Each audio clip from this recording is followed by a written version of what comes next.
Yeah. Well, hey, Mr. Sean Palmer, thanks for hopping on this afternoon. I'm glad to spend the time with you. It's really Yeah. fun. So the first thing I noticed when we hopped on was that you're in a prayer closet, but it's really not a prayer closet. It's a you're at your gym and you're working there today. So we've been, I guess, Facebook friends for several years now. We've kind of had a few instances where we've actually met, but I know about your health journey a little bit. So why Mhm. don't we start there since you're at the gym? I'm sure you've worked out either this morning or you will work out, or maybe that's a super bad assumption. But just kick us off with your health journey, especially as people are thinking about the end of 2018 and 2019 coming. Yeah, well, first of all, I'm really blessed with a wonderful gym that has these work rooms, these private conference rooms, where we got a computer set up and all sorts of things that you can use, and really great Wi-Fi. And so a lot of people actually do come to the gym here just to work because the coffee and the tea and those sorts of things are free when you're in the locker room. But I finished a spin class. I try to do that a couple times a week, and then my wife's off today, so we got to have brunch together afterwards. So it seemed like as good a place as any because I actually don't have an office, which is interesting. I have two offices, but they are all shared spaces. So if I need to do something like this without having people walk through, this is the best place for me to do that. Yeah, but so about maybe 6 or 7 years ago, we were living in California at the time, and one of my spiritual director's wife was a physician, and we had, I think, Fourth of July party at their house, and we were just talking, and she asked me when, we were just talking about medical stuff, and I said, well, I haven't been to the doctor in years and years and years, and at the time, like, I knew I was overweight, so I was probably 289, 290 at that time. And she said, she goes, you don't go because you don't feel bad. And I thought, yeah, I don't feel bad. And there's a lot of people like that. They never go, especially men, never go to the doctor because they don't feel badly. So my wife had been a part of this program that she really liked. She said, well, why don't you try it? To get in the program, you had to go to the doctor. And so I went to the doctor, and he said, you are pre-diabetic, pre high blood pressure, all that kind of stuff. And he said, if he said, do you think you could lose 20 pounds in 3 months? Because I really should put you on medication right now. Wow. And I said, I think I can do that. So long story short, like over the next year, I lost 100 pounds. I became a fitness coach. Took a lot of people through different fitness programs. Like I've lost 100 pounds, but I've probably lost 500 or 600 pounds from other people, like people who I've worked with in that space. That really changed the way that I looked at life, looked at my other goals, looked at my own career, just going through that journey. So it's a big deal. It's kind of one of those things where I don't know about you, Lance. I know you're a workout guy and really committed to your own fitness. You never get where you want to go, but you kind of keep pushing through. And our goal at this point in life is to be healthy and to have a full life. And maybe about 3 or 4 years ago, I have an older brother who had a heart attack when he was 40. Oh my goodness. And I was like, well, that's definitely not going to be me. So that's how I ended up at the gym to do this this call with you. But I learned a lot in the journey of that. I learned a lot because it had such spillover effect, which fitness does, right? It had such spillover effect into my speaking career, my writing career, how I handle my family and business. I learned a lot by doing that. So while the health benefits have been really good, the greater, I think, even more long-lasting benefits is what I learned in the process. Well, I know that's a vulnerable spot to just jump in, so thanks for going there with me. But just a quick introduction of who Sean Palmer is. You're recent book, I guess last year actually by now, 18 months ago Mhm. probably, Unarmed Empire. You and John Allen Turner co-host the Not So Black and White. Is that how do you say it? Not So Black and White Not so podcast? black and white Yeah, podcast. Yeah. Yeah. tongue twister. Um, and so you're a pastor down in Houston. hmm Um, what am I missing? And then also, what are you working on that's coming down the pipe? Well, I fill my days with those things. Being the teaching pastor at Ecclesia Houston, writing.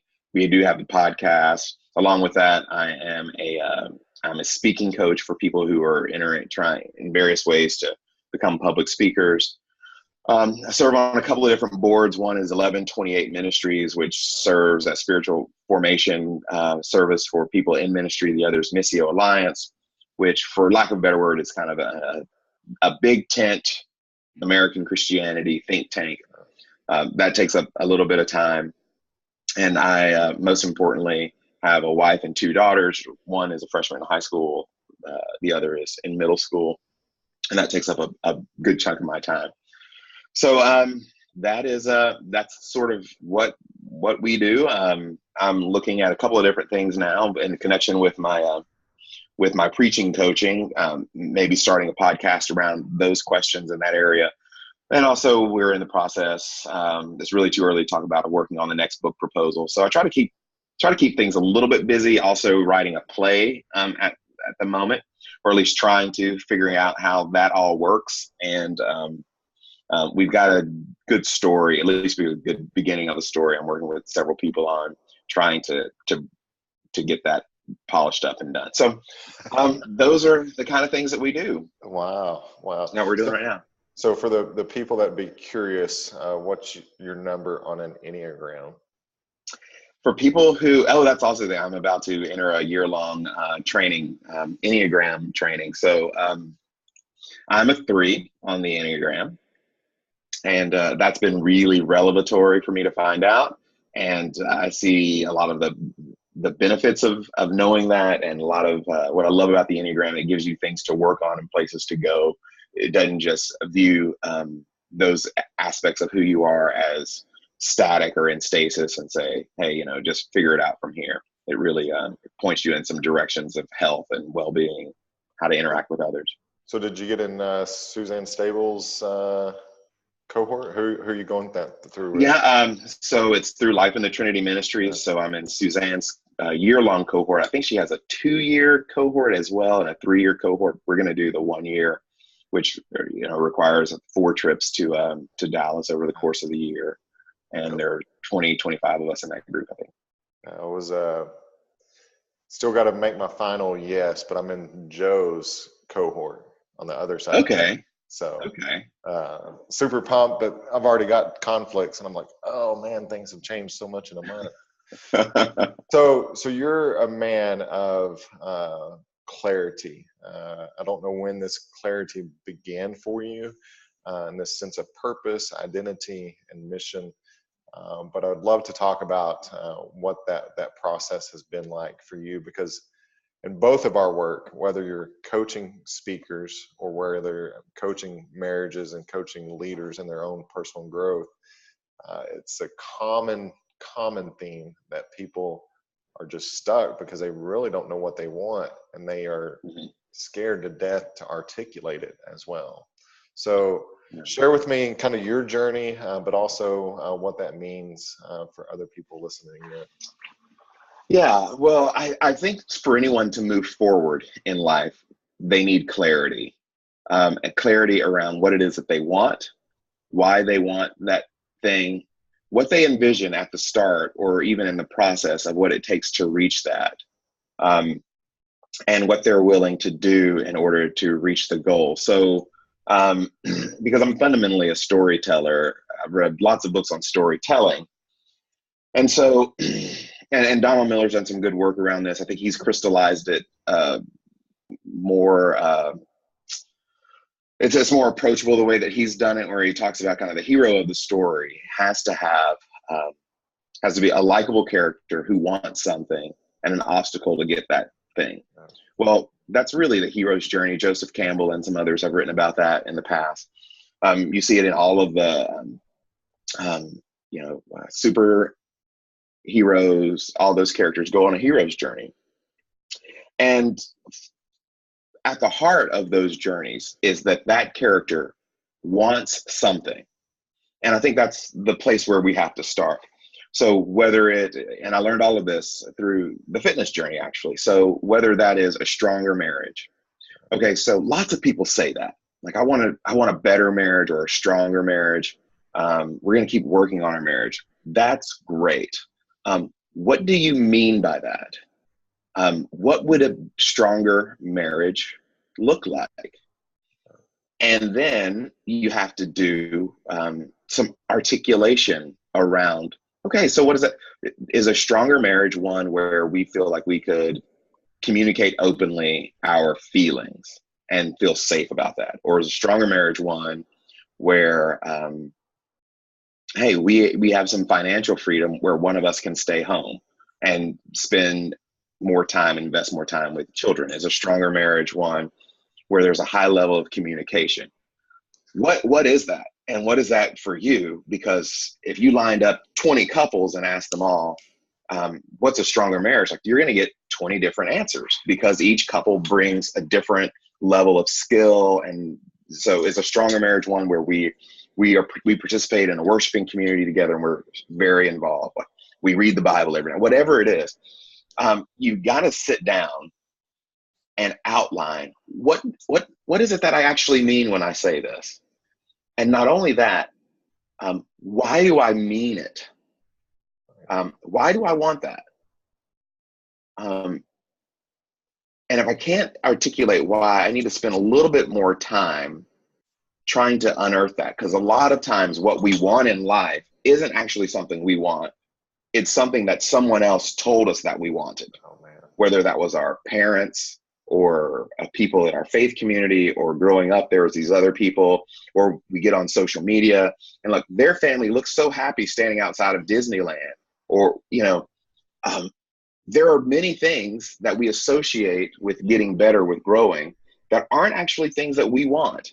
They're things that we were told that we should want.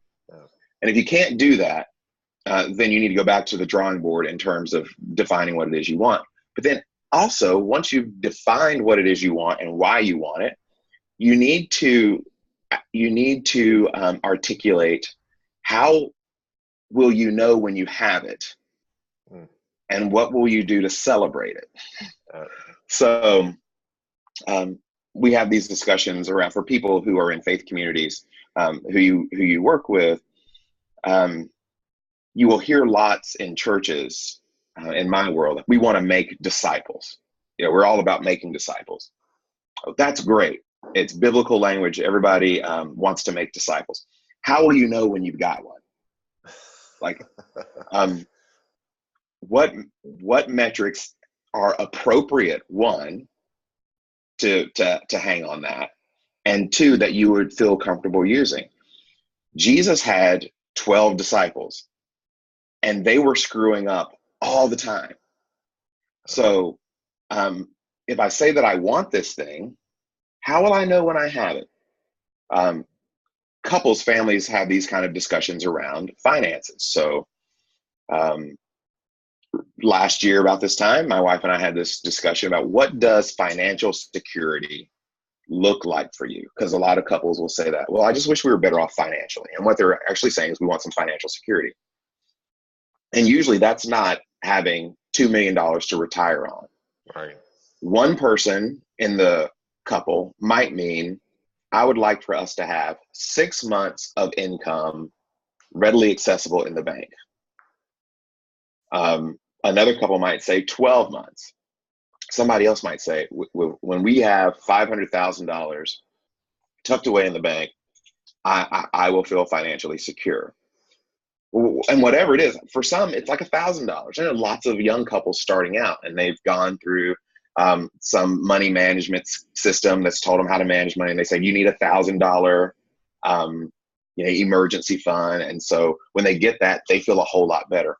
Whatever it is, that has to be articulated, or you're just going to spin your wheels. And that's also going to cause a lot of interpersonal tension, because we keep saying things without knowing what we mean. So one of the best questions people can ask themselves and ask the people they're closest to in relationships with is, what do you mean by that? Just say, like, what do you mean by this thing that you want? So every January 1st, I want to get in shape. Okay, well, what does that mean? So you go through that process with clarity, right? So what is it that you want? Why do you want it? What does it look like to have it? How will you know when you have it? And then the hardest part, which keeps everyone from doing the very first part, is what am I willing to suffer to get it? So if you're not willing to suffer, then you will probably never get it. I mean, how many mornings have you woken up, Lance, sore, right? Like, can't reach your hand over your head sore? Like, how many times have you not eaten the thing that everybody else was eating that looked amazing? You didn't buy the thing. You bought this car instead of that car. You didn't go out with these people. You spent this time with your kids or your wife or whoever instead of going out with the guys who were going to go, like, watch the game at Buffalo Wild Wings and drink beer all night, whatever it was. What are you willing to suffer? And when you're able to outline those things, so let's say a family really wants financial security. And I use things like finances and fitness because they're so clear, right? But most of life is not that clear. And I want to concede that. Yeah, they really want to say, hey, this next year, we want to save $12,000. We're going to put back $1,000 a month into this X fund just because we want to have a little bit bigger of a nest egg than what we have. Just keep the number small. But somewhere along the line, someone says, you know what, we really ought to take the kids to Hawaii this summer. But that means you can't save the $12,000, right? Now, it might be the right and good thing to do to go to Hawaii, and you just decide, well, we can't do that. We're going to do this other thing instead. That's fine. You might have some other goals and some clarity around this, another thing that has to do with that. But you have to be willing to suffer either way. And so most people would rather be unhappy than uncomfortable. And that is what blocks the inability to be uncomfortable is the biggest block to clarity. Man, you're sharing so much wealth. And just especially, I'm just internalizing my own story in this whole past year that I've been through, jumping out of the ship in this organization and 13 years of full-time ministry, right? Trying to go after something that I wanted for years, but I've never been sure of how to get there. But this ideal of suffering, or another way of saying it that comes across as less abrasive, if you got to say no to stuff. But in the process of saying no, it's like, man, are you really willing to say no to it? So how do you encourage the people you work with to kind of build up the emotional fortitude in the midst of the suffering, right? In the midst of walking through the valley, how do you maintain course? Yeah. Well, that's really difficult because so much of that is owning your own emotional world. So in the world that I come from and work in, I think one of the great wells that we have is spiritual disciplines.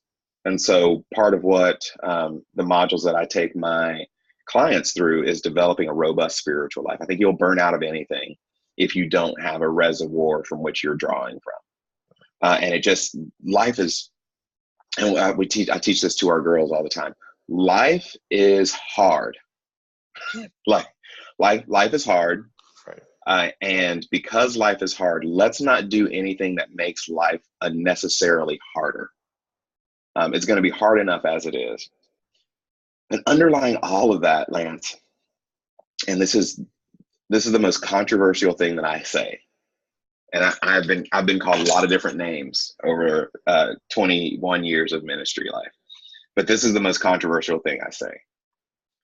You always have a choice. And I am shocked by the number of people who get almost violently angry with me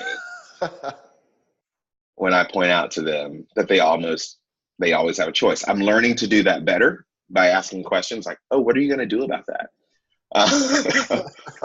Or it seems like you have a couple of different options. Which one do you think is going to be the best? But yeah, as you're working on the things that you're trying to accomplish, things you're trying to do, just remember, I have a choice in this.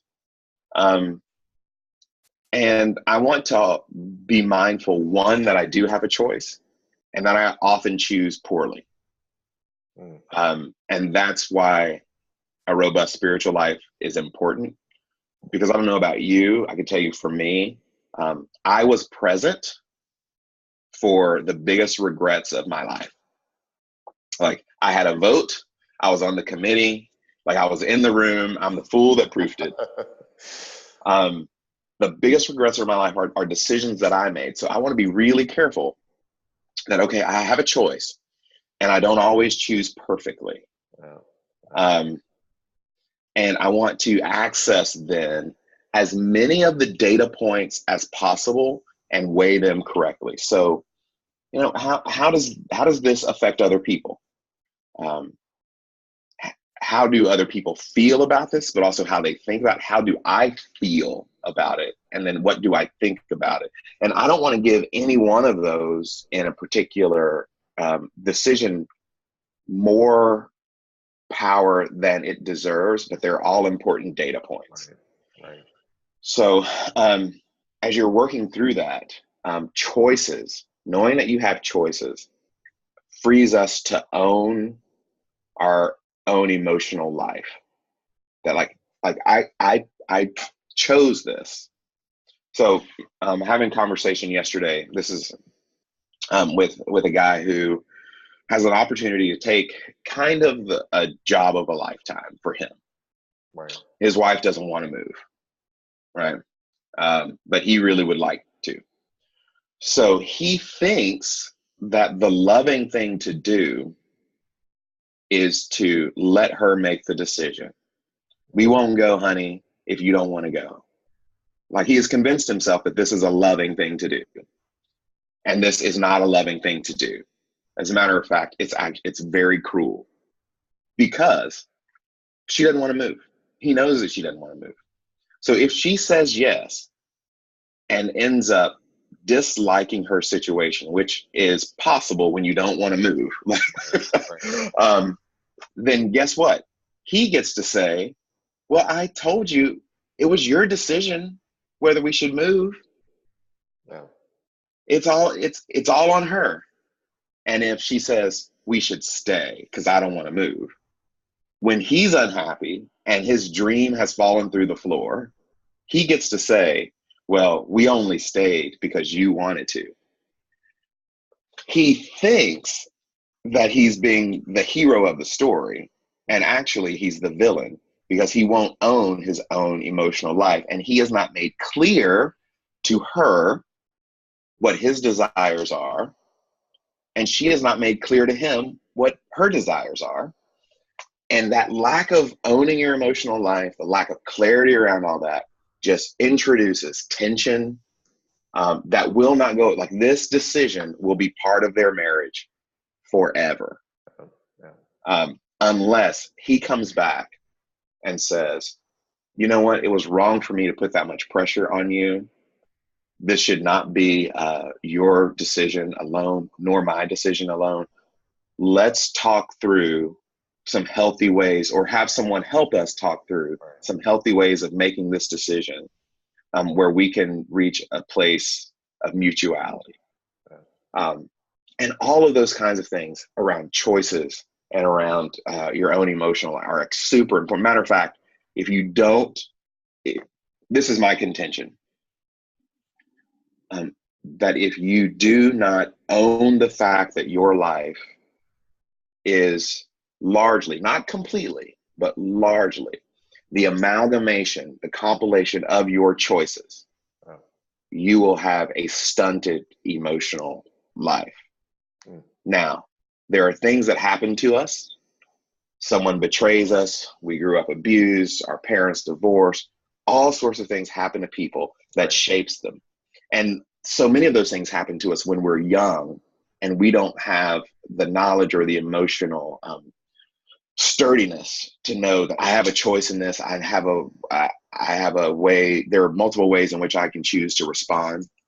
And so that injures us. But as you grow up, you can't live there anymore. And you say, given the circumstances right now, these are my choices. And I always have a choice. So I'm going to outline what I think my choices are. You may not always like your choices. They may not always be good choices, but you have a choice. And so then when you look back at the past year, 2 years, 5 years, whatever it is, where you've made decisions, you can at least say this, like, that was the best choice at the time. I remember Oprah, she said, this is like when I was 15. It's just always stuck with me. And don't ask me why I knew what Oprah was saying when I was 15 years old. But they had asked her about the evolution of her talk show when it was very early on in her career, when it was, doing the same kind of thing that people like Geraldo and Phil Donahue and all those people were doing. And then it became this show that was really about spiritual and emotional wellness and wholeness. And she said in the interview, I did what I knew to do at the time. And I want people to hear and know how self-forgiving that is. Oh man. So feel like, yeah, I did what I knew to do at the time. And if I'd known better, I would have done better.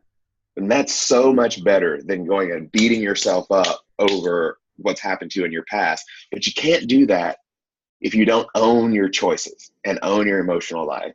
You say, yeah, that was me. Like I wasn't present, or I didn't handle that well, or whatever it is that we do. It's like, yeah, that was me. I had a choice. And I made one that turned out to not be the best choice. I'd handle it differently again, but I did what I knew to do at the time. Right. Well, and drawing this back into how you started, life is complicated. It's messy. It's hard. We're going to make mistakes, right? We're going to make decisions that we have to own and move forward with. But being in a spiritual setting and your teaching setting, and traveling around the nation and working with other pastors, what is it that it seems that we have this, at least in my circles, maybe it's the people I run with, but what is it that we have this pretentious idea and these behaviors and meetings, people we work with, that we don't acknowledge that life is hard? That it seems like we're just running into the next meeting, we're running into the next event, the next program, not acknowledging the 10 people in the room, the 100 people in the room, the 1,000 people in the room, that life is messy, right? But here's more information, right? Here's more information. But it seems like we've created these false atmospheres that don't allow people to grow. So what does that look like in some of the environments that you're seeing, and how you're cultivating this emotional growth for people? Yeah. Well, you start off asking kind of why, and I think for myself, which is the only person I can really speak for, there is an assumption that when someone says that life is hard, what we're really saying is my life is hard, and I am weak. Oh. I can't handle it, which is why we don't have more open conversations about, like, man, this is just really hard. Sometimes we don't even know why it's hard. So how do we handle that? I'm really fortunate in working in a system that openly acknowledges that life is hard, that people are broken. We have this joke because one of my friends, Richard, came to speak at our church, and he tells this story about talking with his son, where he's telling his son that the world is cold, dark, and lonely. Right?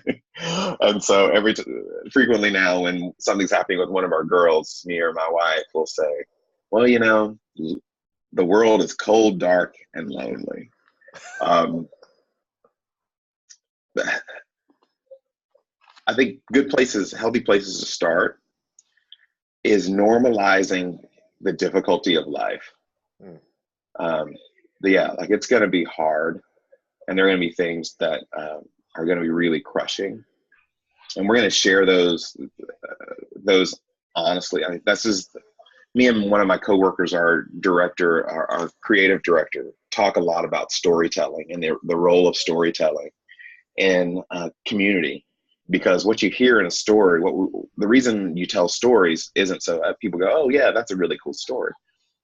The reason you tell stories are so that people hear them and go, oh, like that's my life too. Like I've been there. Like that's my story too.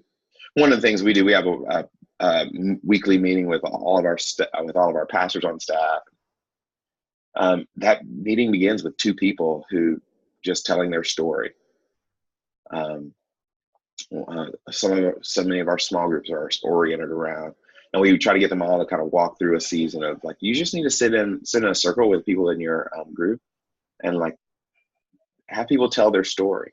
And so one of the great healing things, and telling your story actually does give you clarity about your life, about why you're in the place that you where you are, is just sitting around and sharing and telling stories. So what has happened in many of the churches that I've worked with in the past, and maybe this is your experience too, Lance, is that the grittiness of our story is assumed to be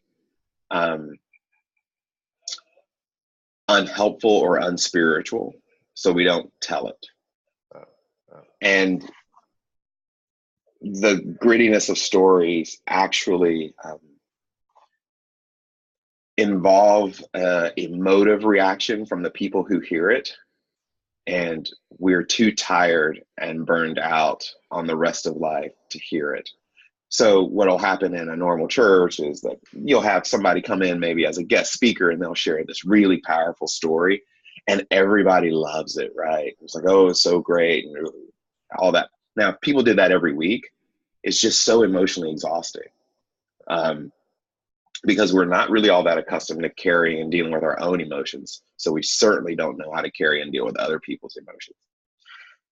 And that's why it's so important to own and deal with your own emotional inner world, because the better you do that, the better you do it for the people around you. Most of us can't walk with people because we have not been trained even to walk emotionally with ourselves. And that's, I mean, those are easier things to talk about than actually do. Oh, absolutely.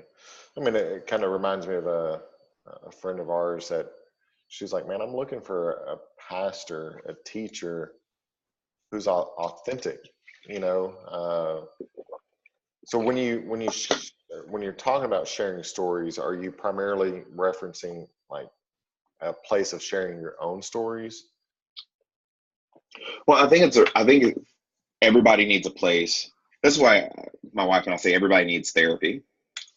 If for no other reason, then I mean, you just think about this. Like it's healing in itself to go and sit down and talk to someone for an hour and just talk about where you are, what's going on inside you, and what's happened in your life.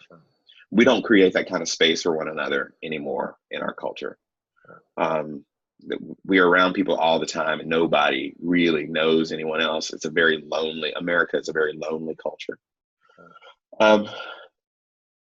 And so Yeah, I think the best thing to to moving forward in relationships is hearing people tell their story. Like my wife and I've been married for 21 years, and just in the last 2 months, like she's told me some stories about the way she does things, some things in our marriage that have been for the 24 years we've been together, mysteries to me. Right? Um, and sometimes those are a source of frustration. And sometimes I was like, I know you want to do it that way. I don't necessarily understand. Or I know why this feels this way to you. But there's story behind that I don't know that she put together until recently, and then shared with me. So creating that kind of space for people, I think, is really important. Um, So I don't think that answered your question. So well, no, it's remind me what it was. well, sharing personal stories, like how appropriate is it to share your own stories from the stage and the platform versus uh, sharing other people's stories? Like, do Yeah. you try to lean 80% more of your own type of deal?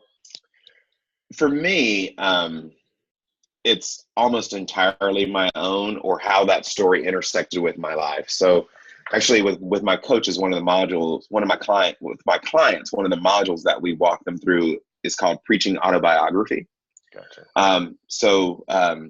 For those of your clients who are resonant with scripture, there are 7 sermons in the book of Acts, right? And so in each one of those sermons is a personal story about an encounter with Jesus. And the sermons in the New Testament largely are, here's how a personal encounter with the gospel or Jesus affected me. So if you didn't have anything but the Bible, what you would think a sermon was is someone sharing a personal encounter with Jesus with people listening, and the implications of that personal encounter. So that's most of my preaching.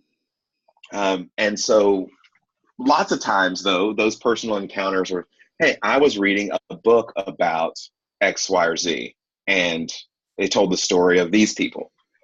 Or when I was watching this movie, it made me think of this. And so when I talk about personal stories and autobiography, what I mean is like, how's that intersect with the life of the person speaking? That's not what I would call like a Reader's Digest story, or someone who goes scouring the internet in search of a story. Right. But these are just my everyday encounters with Jesus. And I think that's important because when people talk about authenticity, there was a study done maybe about 20 years ago, and they looked at 3 groups. They looked at pastors, lay church leaders like elders or overseers, depending on your polity, and congregants. And they asked them, what are the 3 most important responsibilities of your pastor? Teaching, administration, or personal, like a visibly personal relationship with God. And the elders said administration. It's the number one thing that we need a pastor to do. Then teaching, and then they rank third, a relationship with God. Wow. Pastors rank them teaching and preaching, administration, and personal relationship with God. The congregations rank them a personal relationship with God, teaching, and administration, which is the exact opposite of church leaders. It's almost like when someone who's gone to a church for a long time walks across the hall and goes into a leaders meeting, like they get a whole different set of priorities. But what that tells me is like the people who preachers, ministers, pastors serve week to week, what they want most is that woman, that man, they are connected to God. Oh, absolutely. And so when people say authenticity, I think that's what they mean. I don't think they want to know, they don't really want to know your authentic self, like, because your authentic self, is not that great sometimes. Like, I was about to send an email to someone this morning. It would have been authentic. It would not have been God. Yeah. And then, the New Testament talks about, there really is a new creation, right? So what is authentic to that new creation? And that is love, joy, peace, patience, kindness, goodness, faithfulness, gentleness, and self-control. And like those things mark my authenticity, as if more so than these parts of me that get frustrated in traffic, or whatever it is that kind of sets individual people off. So maybe one or two more questions. If nobody heard the first 20 minutes, 30 minutes of what we've talked about, what do you want a leader to walk away with from what you've said? I would want a leader to walk away knowing this, like when you take care of your own emotional and spiritual life, nearly everything else takes care of itself. When you take seriously as a priority who you are when you show up in a room, then most of the things that we worry about cease to be worth worrying about. And so that means being responsible for your spiritual and emotional life, protecting your spiritual and emotional life, and having a genuine relationship with God. That's good. So at the end of your journey this next year with life in the Trinity, what would you want a letter to say to yourself based on your own projection of growing this next year? Oh, wow. That's a great question. So it's kind of like, what would I want to kind of get out of it? Yeah. I would hope that at the end, what I got out of it is to feel and have experienced a deep connection with the other people in the group. And that has been a safe and healing journey for everybody. And that's what I think I want more than anything. Cool. So Sean, where can people find you? Tell us the name of your book again, and maybe just drop one more nugget of wisdom for 2019. Okay. The book is Unarmed Empire, and you can buy it, just about Amazon, which is where everybody buys their books anyway. You can buy it on Amazon in hardback, paperback, or Kindle. You can find me on Twitter at Sean Palmer, SeanPalmer, on Facebook at Sean Palmer Writer, WR, just Sean Palmer with writer at the end. My podcast and blog posts for Missio Alliance are on their website at missioalliance.com. You can just Google Sean Palmer Missio Alliance. And one last nugget. I'm going to see what all the things that I wrote down that I want to talk about.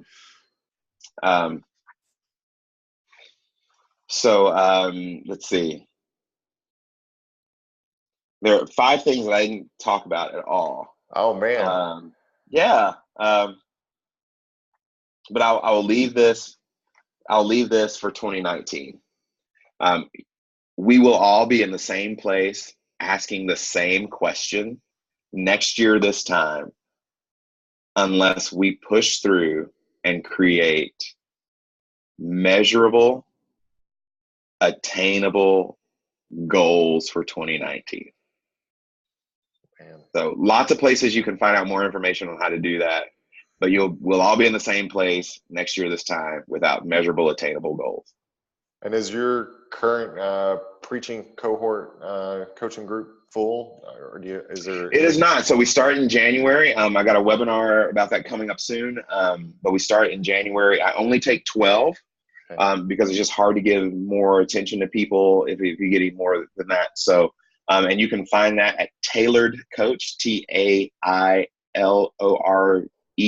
tailoredcoach.com/Sean Palmer, or just go to Tailored Coach, and all of the coaches are listed there. And that's I think a fabulous program. We do a monthly Zoom call. You get one-on-ones. We have a Slack one-on-ones with me about your own personal goals. We have a Slack group where you can ask questions. I post articles and videos and those kinds of things. And it's just it's a great group to be a part of. Cool. Well, you're a blessing to so many. Thank you for your time today, Sean. Thank you, Lance. I hope everything goes well for 2019, and Merry Christmas. Merry Christmas. Thanks, brother.